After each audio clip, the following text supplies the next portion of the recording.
This brick is alive. Not convinced? Well, what if I did this? I'm gonna do a backflip! That's gonna look so cool, Brickathy!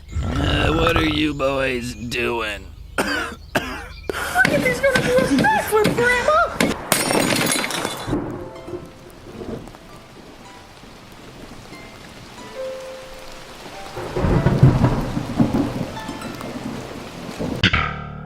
Are you convinced now? Did the brick feel more alive?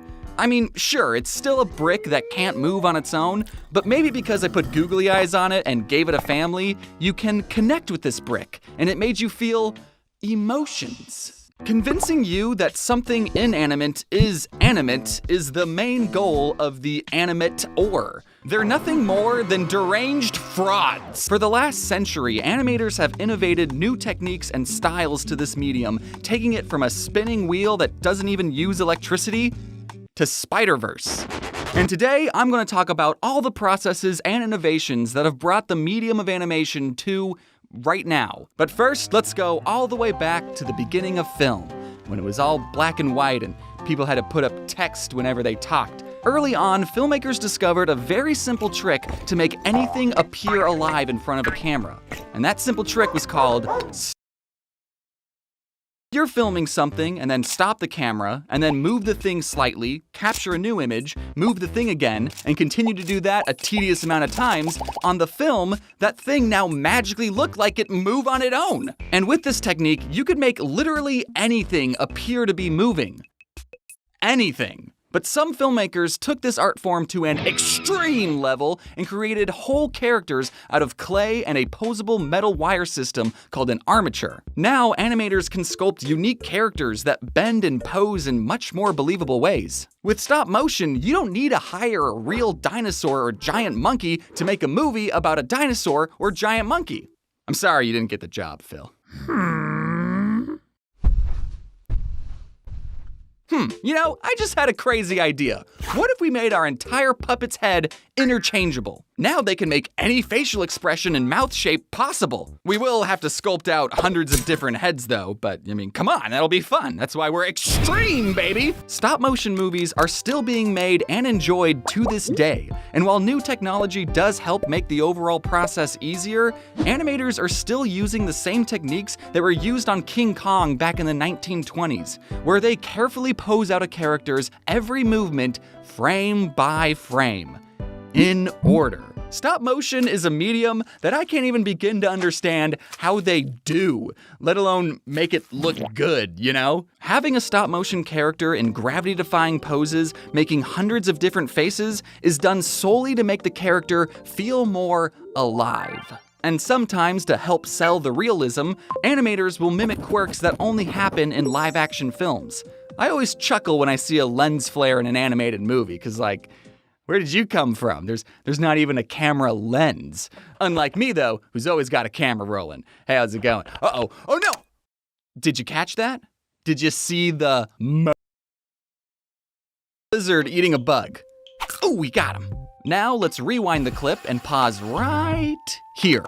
This lizard moves so fast that the camera can't even capture its movements correctly, and he transmogrifies into an amorphic blob that barely even resembles a lizard. But do not fret, dear viewer. This is called motion blur, and it's absolutely natural. Fast-moving objects are hard to see in real life anyway, so this blurry blob only showing up for one frame actually helps sell the idea that this little guy is moving quickly. If you watch any movie frame by frame, you'll find motion blur everywhere, and you won't even notice. So how do animators who are taking hundreds of still photos handle this naturally occurring phenomenon with things in motion? Easy, they'll draw smear. Animators draw their own blurry blob frame to mimic fast movements. Bodies can stretch, arms can multiply. Basically, we can sneak in nightmares as long as it's only shown for one frame. Smears, while being very fun to draw, can look very weird and goofy on their own. But in the context of the whole shot, you barely even notice they're there. Okay, maybe now you'll notice them, but that's only because I pointed them out. And since animators are bad boys and don't play by the rules, they can make smears out of anything, Even in stop motion, we can sculpt a physical smear frame like how they did in Leica's Paranorman, which, if you haven't seen, is going to be your new favorite movie. Smear frames can be used anytime, anywhere. Unless you were an animator in the 1920s and 30s and you didn't know about them back then. In that case, you would have been animating something called...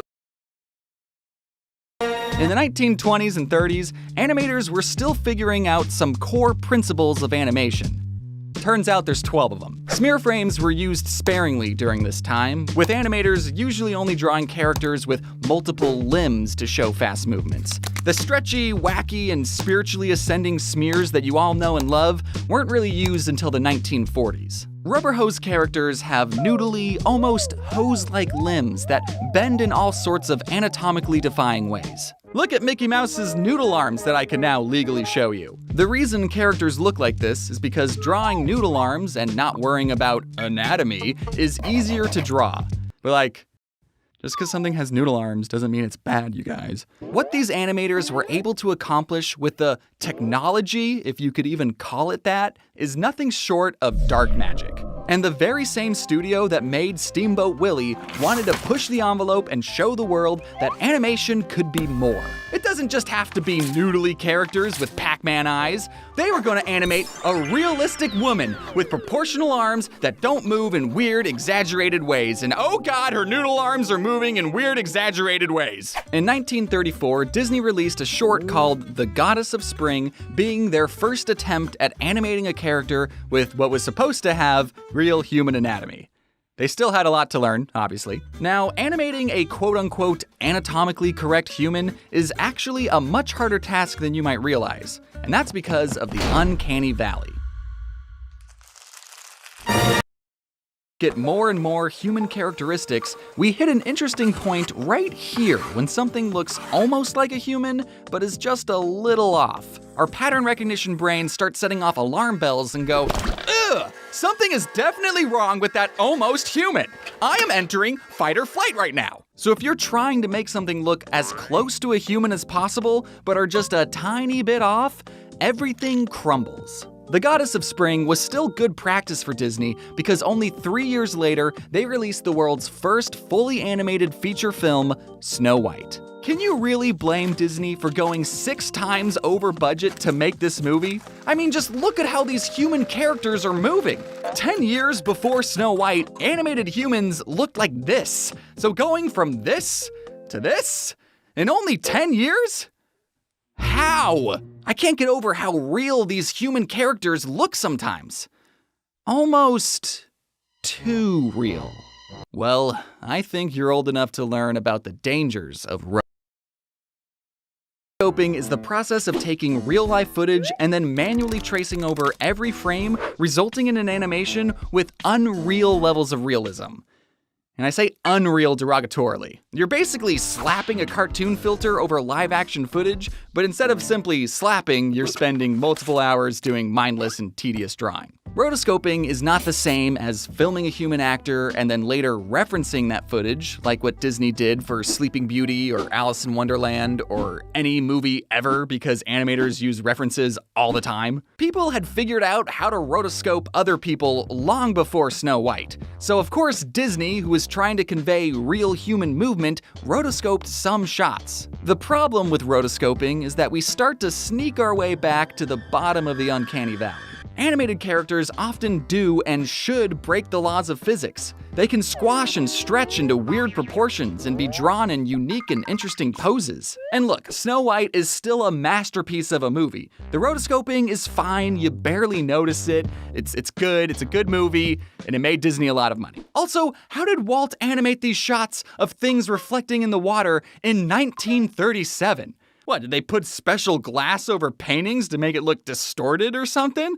Who would be crazy enough to do that? If you made a whole movie entirely rotoscoped, what you end up with is Ralph Bakshi's The Lord of the Rings. Notice anything off about these characters' movements? Look at how Gandalf moved just a year ago in The Hobbit. Now, Lord of the Rings, Hobbit, Lord of the Rings. Almost every shot in this movie was rotoscoped, and the shots that weren't used live-action footage with a filter over it. I'm not saying that rotoscoping is bad. You just have to use it correctly.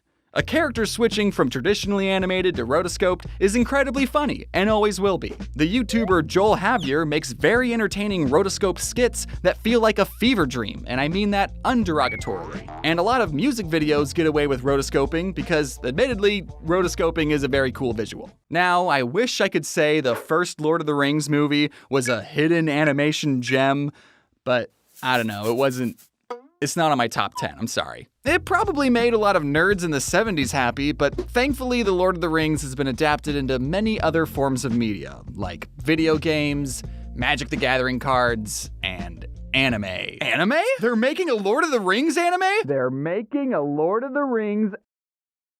You thought Hollywood, California was the only place in the world making moving pictures? Japan's been making their own moving pictures too, and some of them are moving drawings. There are entire college courses on the history of anime, but you're not paying me tuition, so we're gonna have to skip over a couple things. A lot of early anime is now lost media because cinemas didn't preserve film back then, and an earthquake destroyed many studios in 1923. Some Japanese animators created shorts out of paper cutouts because buying thousands of celluloid sheets was too expensive, and they had some very unique character designs. And some Japanese animators took inspiration from Disney and made shorts that looked very similar to America's rubber hose characters. Then by the 1940s, some major world events happened that got most of the world involved, and both American and Japanese animation studios were affected. But after all that, in 1948, one studio called Japan Animated Films, later bought out by Toei Animation, set out to be the Disney of the East, and they made cartoons about magical schoolgirls, and are still in business to this day and made some other less popular shows. One animator who quit working at Toei created his own company and made an anime based off his comic about a robot boy.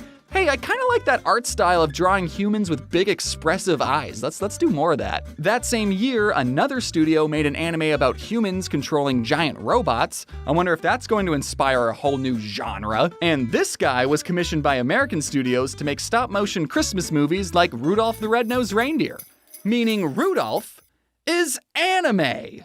Nani? By the 1960s, Japanese shows started airing on televisions all across the globe, and they continued to make unique and interesting stories with amazing animations that were beloved by billions of people and grew into extremely profitable franchises.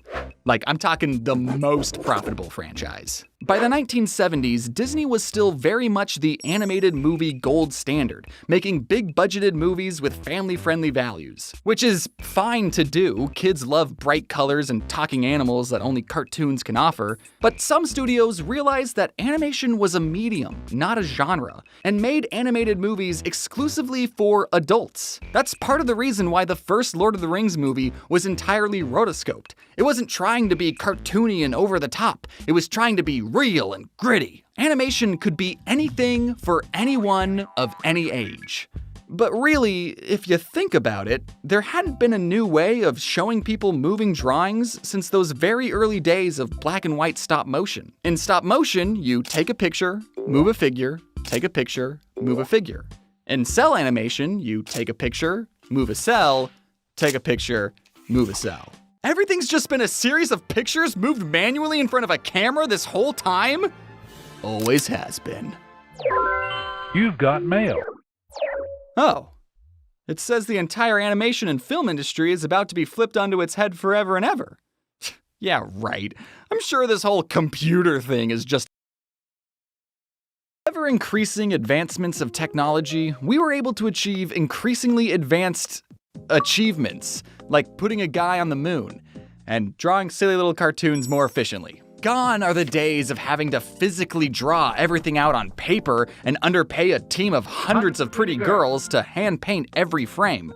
Now we can use this fancy new computer to render everything out for us. All we have to do is create a real-life mold of our real-life human hand, then draw 350 triangles onto that hand, then manually measure out the X, Y, and Z coordinates of 800 different data points. No, come on, this is gonna be so much faster. Put that pencil down. Now we just program in a couple of keyframes and we get...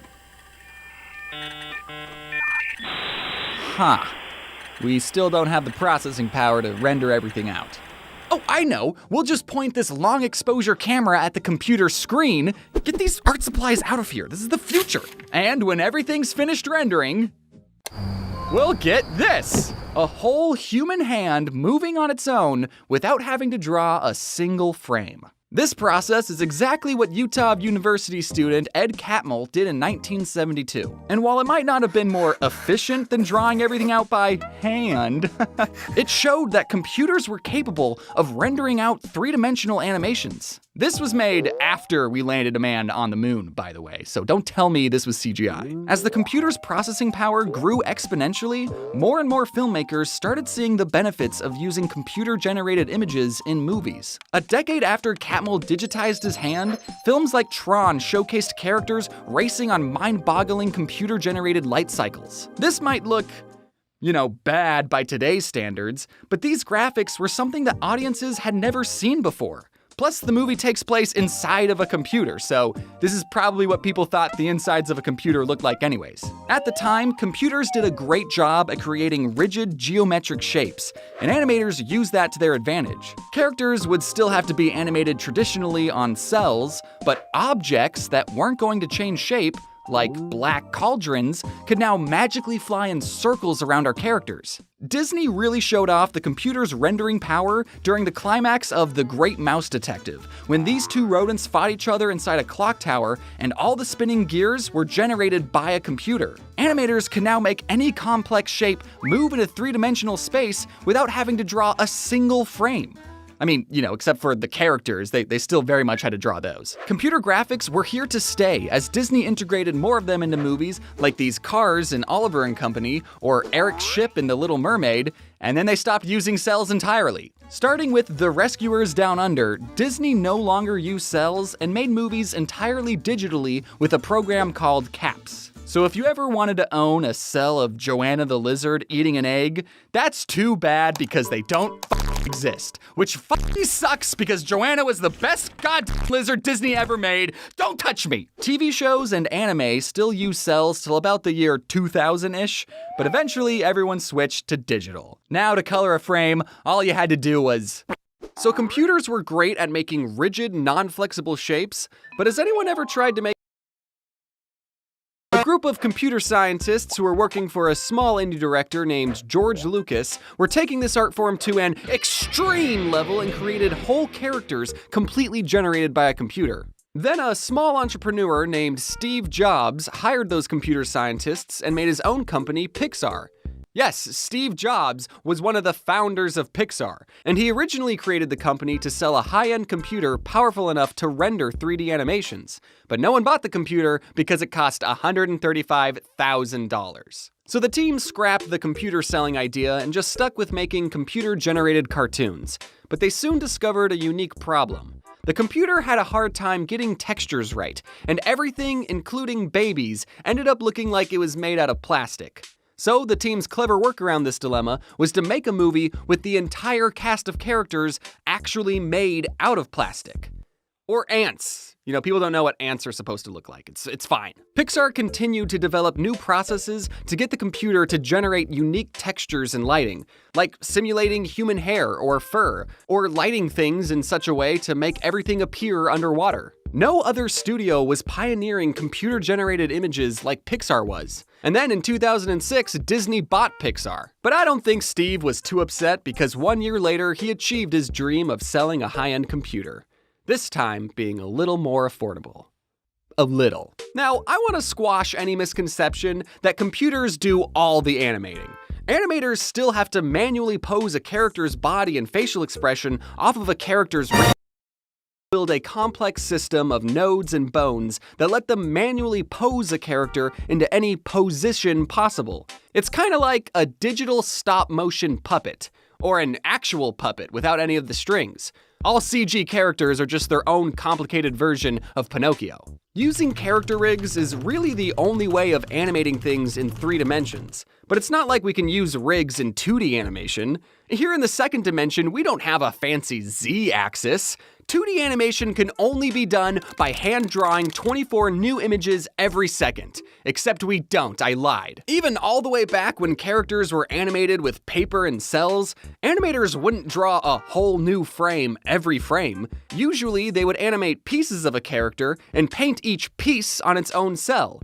You remember Robin, they only drew one body and 5 different heads. But because cells are a physical object that get harder to handle the more you have, animators could only break a character up into 2 or 3 different pieces. But now, thanks to the computer, we can break up a character into as many pieces as we'd like 4, or 5, or 173. Have you ever played around with the free and revolutionary animation software Pivot Stick Figure Animator? If you're the type of person that says, "Oh, I suck at drawing, I can't even draw stick figures," then you're gonna love this program. On Pivot, you're given a pre-made stick figure or horse that have these joints that can be posed however you like. Each of these stick figures' limbs are just individual pieces that are connected in such a way that make it look like a stick figure. So to make these animations, we're not really drawing anything, we're just manually posing out a character like a digital puppeteer. I wasn't saying you can make a rig out of 173 pieces just to be funny, because that's how many pieces I'm made out of. That's right, me! Even I'm a rig! And can I tell you a secret? Most TV shows use rigs too. Of course, hand-drawn traditional animation is still used to make these shows. It's not a lost art form or anything. But rigs are super useful at making still pretty high-quality levels of animation, but at a much cheaper cost. And as we all know, TV animation has to create more animation per budget. But maybe rig animation still isn't as cost-effective as you'd like. And maybe you're not a fan of the complicated puppet look and you want something that looks more human. Well, there's one more animation process we can try called motion. Actor inside one of these dorky ping pong suits, a computer can pinpoint and record that actor's exact movements. Now we can take those movements, slap a cartoon character's model over it, and we get an animation that looks like shit. Motion capture is the rotoscoping of 3D animation. It cuts costs, but the results are too human, and we're back at the bottom of the uncanny valley. That's why the kids from the Polar Express look so nightmarish, because they are following the exact movements of Tom Hanks.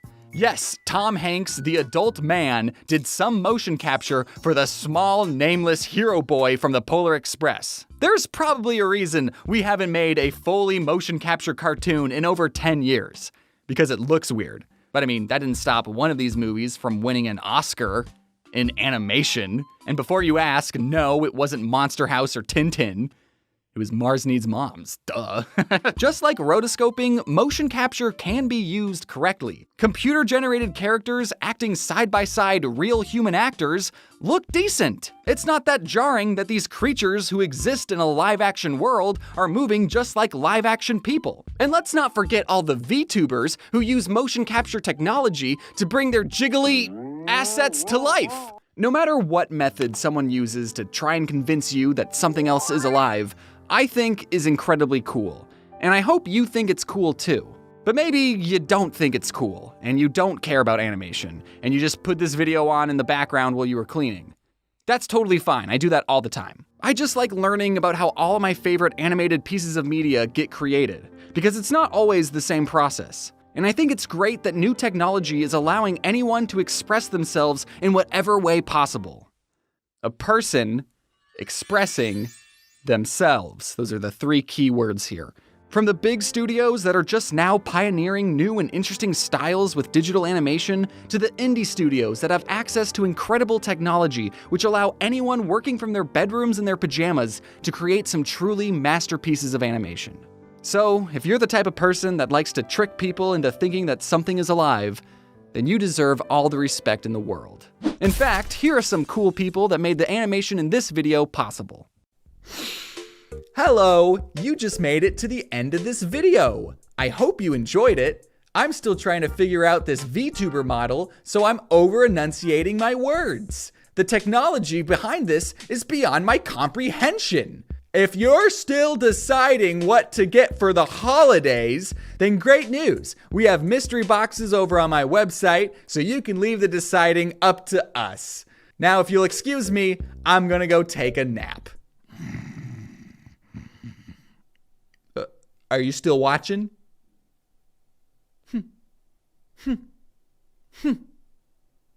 Oh yeah, she's coming back.